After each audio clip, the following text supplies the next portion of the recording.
Hello my friends, welcome back to my channel. My name is Penny and this is Little by Little. It is a hot day here in the Great White North and we've been under a heat advisory for about 4 days now. So since it's too hot to go outside, I'm hiding in my basement, which happens to be where my craft studio is, and it seems like the perfect time to do this tutorial. I've spent the majority of the summer working in the kitchen in the Homestead house. And I finished all of the larger pieces. So I've built the wood stove, the fridge, the table and chairs, and the hutch.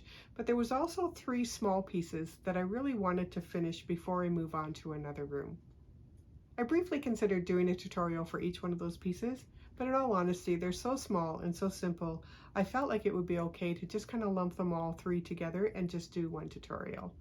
Now, because there was a wood burning stove in the kitchen, I wanted to create a box where the firewood could be stored. So that'll be the first part of the video. My grandma also had this really large can of flour that she kept in the corner of the kitchen. And so in the second part of the video, I want to recreate that flour bin. Then finally, there was a small metal stand that sat beside the wood stove. Now originally, when I made the wood stove, in my 9-year-old's memory, I thought that there was an extension that came off of the stove, and that's where the can of drinking water used to sit. I have since been corrected by my brothers, and they said that there wasn't actually an extension on the stove. Instead, it was this metal shelving unit that sat beside the stove. So I can take correction. And so I have fixed the stove, and now I want to build that stand. So I put cutting instructions below for the wood box and for the shelving unit. I did not, however, provide cutting instructions for the flour bin, and you'll understand why once we get to that point. Anyway, enough talk. Let's get to work. So here are our pieces for the wood box. I'm going to move most of them to the side, and we're just going to start with piece D for now, which is the front of the box. So I wanted to dress this piece up just a little bit rather than leaving it as just a plain piece of wood, and I'm going to do that with these tiny little coffee stir sticks. So these are about 4 millimeters across, and they're about 1 millimeter thick. So what I'm going to do is I'm going to build a frame out of these sticks all the way around the outside of the box, and then I'm going to fill it in with these little wooden slats. Now I have this little chomper tool which cuts a great 45-degree angle, and I just find it's easier to use that. If you don't have one of these, you can certainly use a pair of scissors even to cut this particular wood, because it's so thin and it cuts so easily. And so I'll just make my first cut, and then I'm going to lay it on the piece of wood, and then I'm just going to measure with my pencil where the outside edge comes to at the bottom of this piece of wood. And I'll use that as a guide to where I'll cut the other angle. And you may have to put that line on both sides, because you do have to flip it around in order to get that same angle.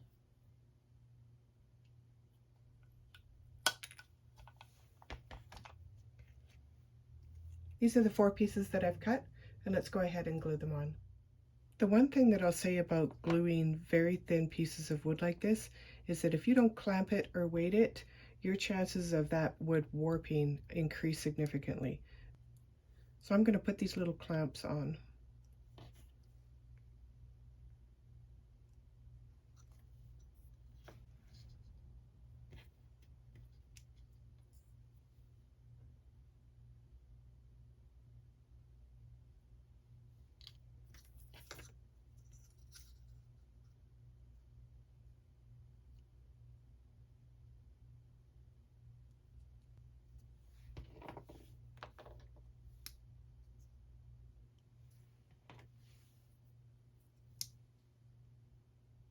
These are Dollar Tree clamps, by the way.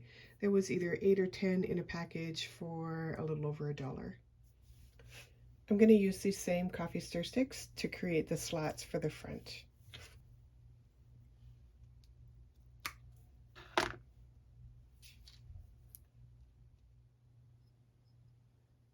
Moving on to the lid. So these are pieces E and F. And the first thing I'm going to do is mark out where my hinges are going to sit on here. So I'm just going to eyeball it, and I'll leave about 1/8 of an inch on each side, and then I'm just going to draw a line across both pieces just as a guide, and I'll do that on both sides. We do have one little piece of work to do on this piece. Once I glue those hinges on, if I glue them tight together and then I try and open that piece, it's actually going to catch it. It's not going to open as smoothly as we like. So I'm going to take some sandpaper and I'm just going to bevel that off just a little bit just to make it easier to open. So I'm going to do that just with a piece of sandpaper. I'm just going to lay the sandpaper down and I'll take the top that I want to bevel and I'm just going to basically drag it towards me. I'll put it at a 45-degree angle. I'll pull it towards me while gently bringing it up to a 90-degree angle.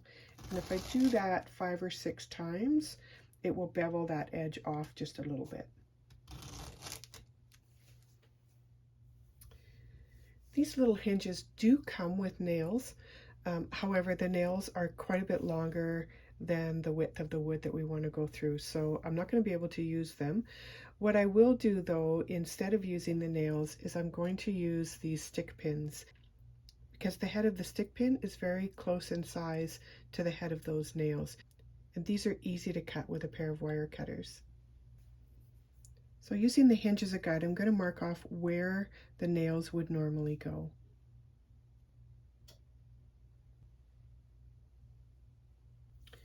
And now with my hand drill, I'm going to drill the holes for the nails. This bit is about 0.8 of a millimeter, which is the perfect size for these stick pins.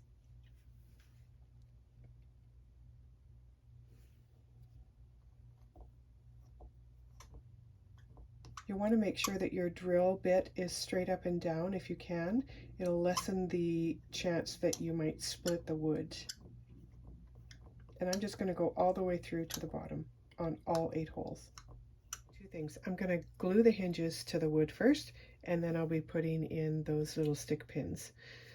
Now I find anytime I am gluing metal to anything that this is the best glue to use. I have used super glue as well, and lots of times it works fine, but I prefer to use this E600 glue because I promise you, once it's dry, those pieces are not going anywhere.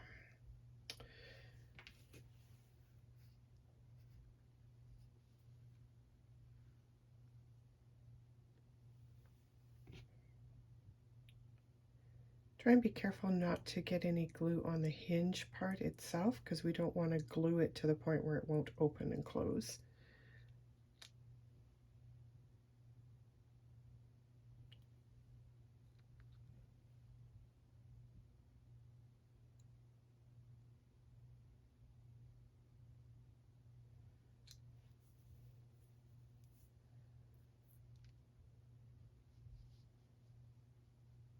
You will have some time to play around with your placement. It doesn't set up as quickly as wood glue does.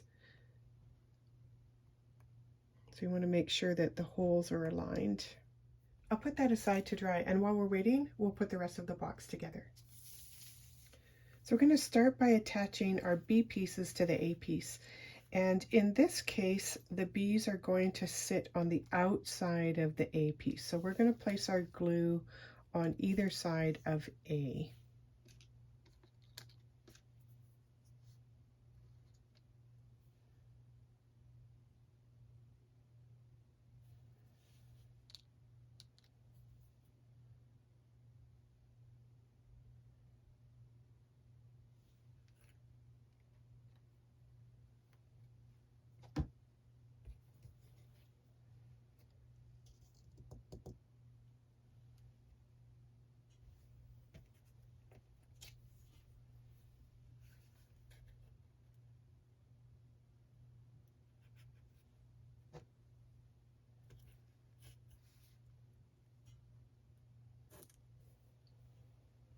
Now let's add the back piece.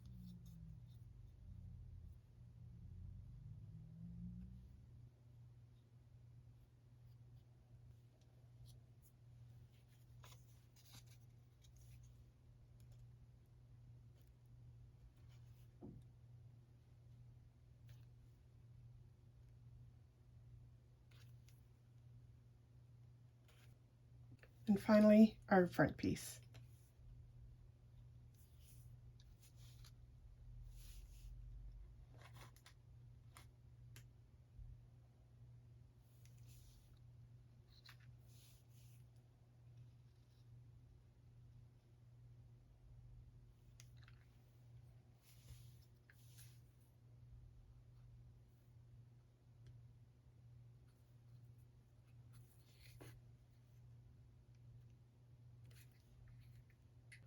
Let's put that aside for now and go back to the lid.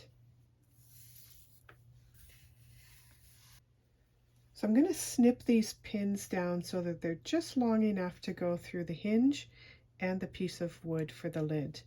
And so I'm just going to eyeball where I think that might be. And I always will recommend that you use safety glasses when you're snipping these pins, because you'd be surprised the direction that these pieces can fly once you snip.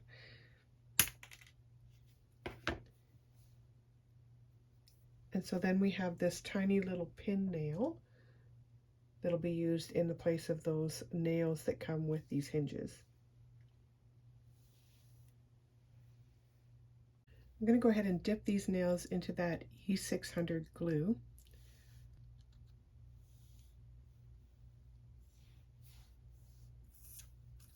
And then I'm just going to go ahead and insert them into the holes.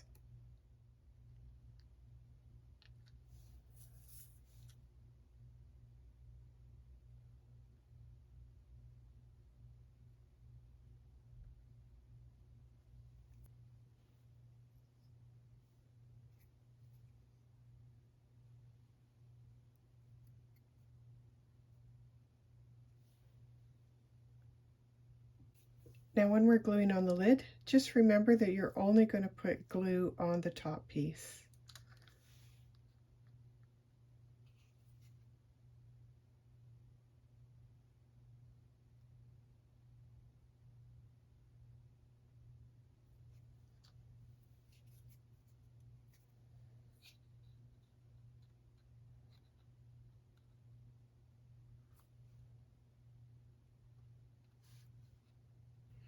So you can see now that the lid does open.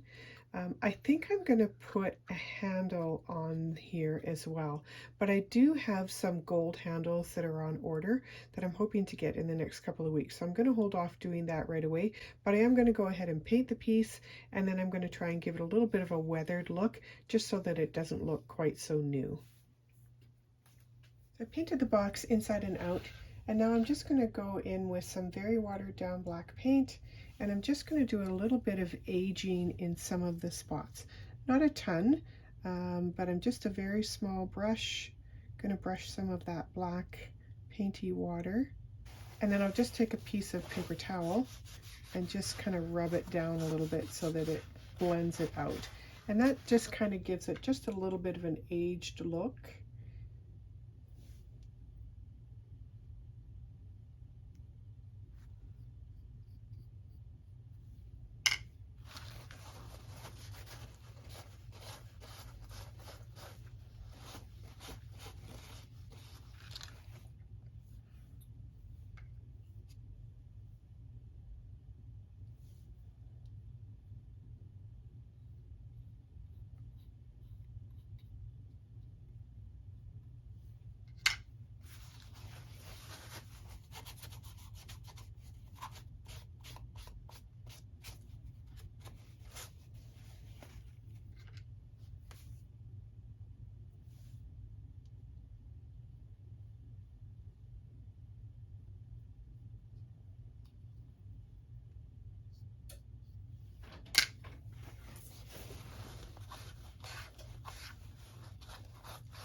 There we go. So that paint just kind of sits in the lines and just gives it that little bit of a weathered, older look.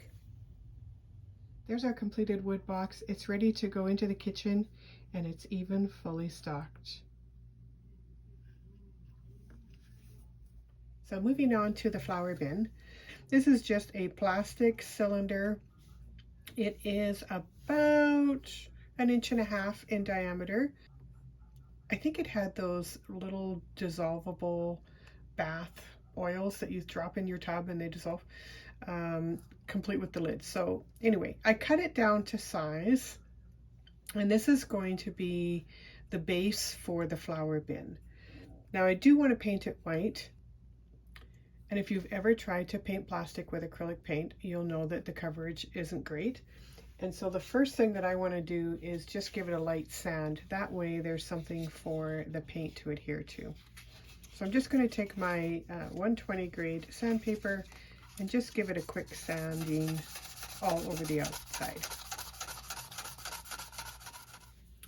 Then I also have this piece of wood. This is 3/32 of an inch, and it's going to be our lid. So all I did was put the cylinder on top of a piece of wood, traced around with a pencil, and then cut it out with my X-Acto knife. I am going to slice this piece, this lid, into two pieces. One small piece at the top and then the bigger piece at the bottom. And then I'm going to use a hinge so that I can open that lid and get at the flower. So first things first, I have to determine how big I want my lid to be. And so I'm not going to measure any specific amount. I'm just going to eyeball what I think I'll need for the back of it. And as long as it's big enough for half of this hinge to sit on, then that's really all you need. I do find though that a slightly bigger than necessary piece does make it a little bit easier to work with, but that's just me. So let's take our X-Acto knife and we're going to cut that little piece off. I'm cutting with the grain because it just makes things easier, especially when you have this thickness of wood.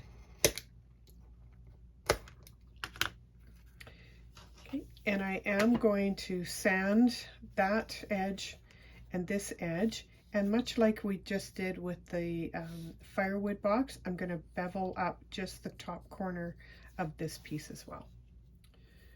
So the distance across here is 30 millimeters. This little hinge is 8 millimeters, and so basically I'm going to have 11 millimeters on each side.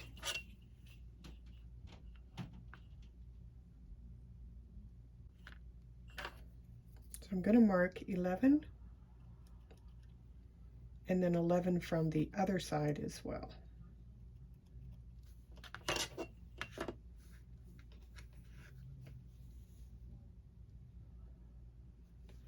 Okay. And then I'm going to mark also on the larger piece where that hinge is going to sit.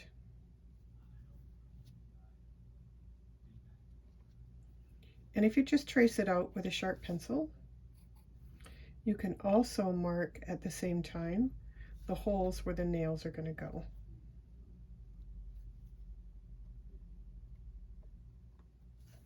So we'll put that hinge aside for a minute.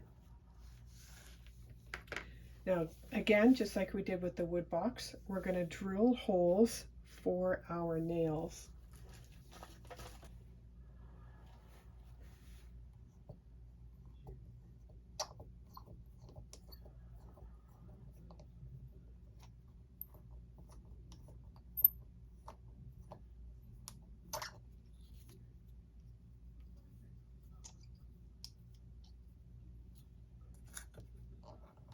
I put out my E600 glue, and we're going to place the glue on half for now.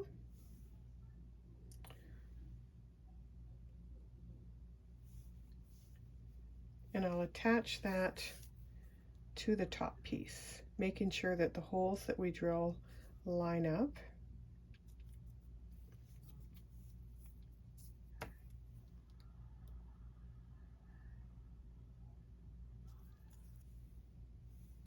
And then we'll do the other side.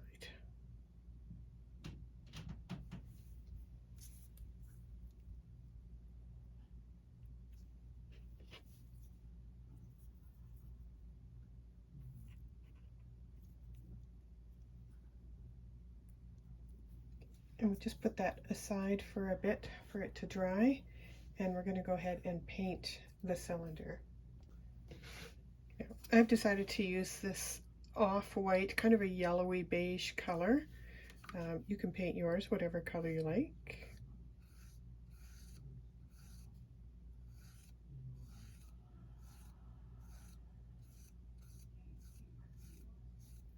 So this actually took 3 coats to cover. Now we're going to go back to the lid, and again, just like we did in the previous project, we're going to put these little pin nails, as I call them, into each of those holes.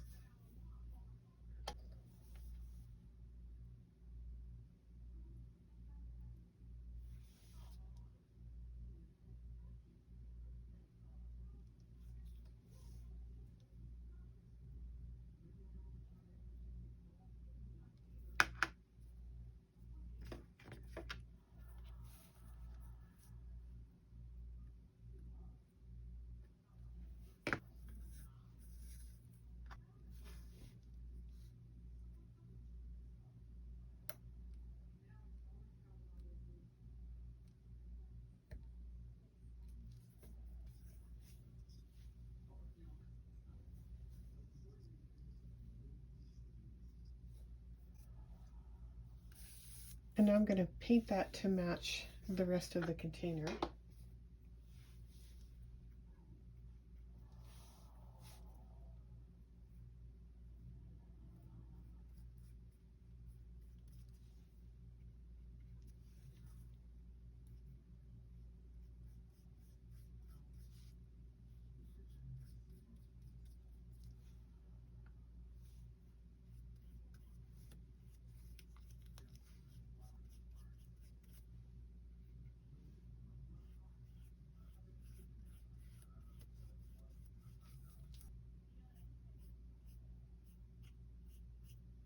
I also want to put the name flower on the container, so I'm just going to handwrite it with my Sharpie.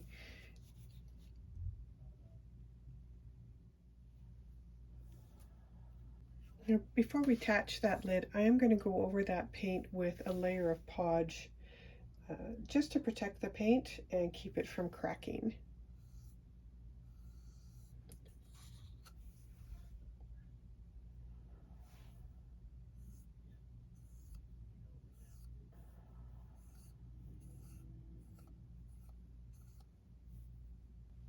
I'm also going to cover the top lid with a layer of podge as well, which will help protect the name on the top.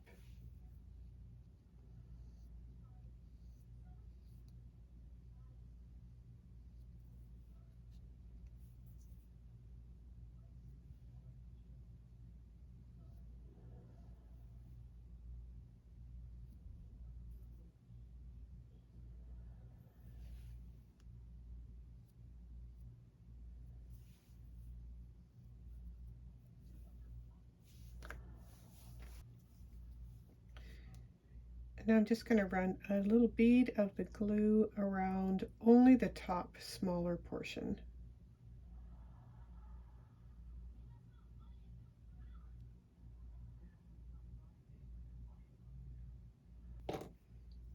And I'm going to glue that piece onto the can.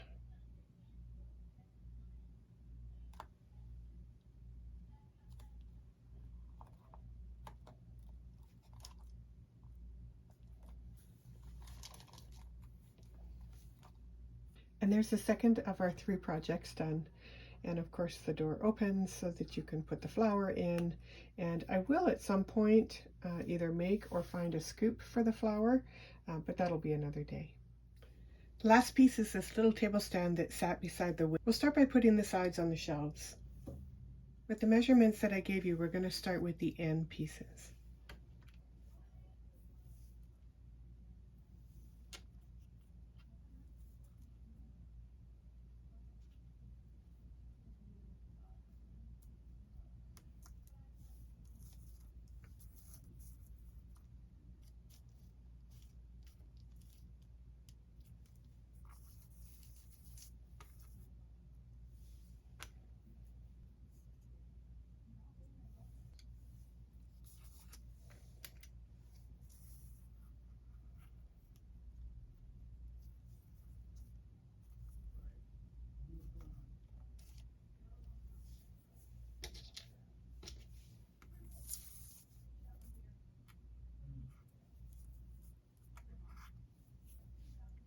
I'm going to repeat that same process for the other shelf.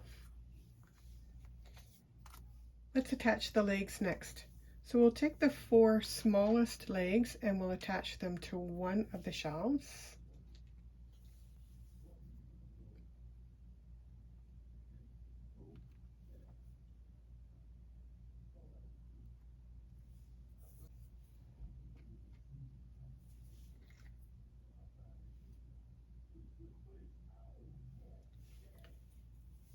this little ledge that we built all the way around makes it easy to place those legs.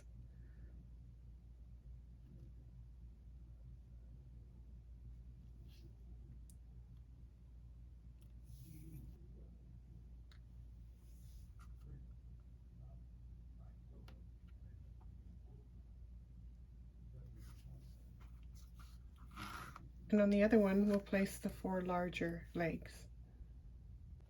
And then we'll just add the bottom shelf onto the top shelf.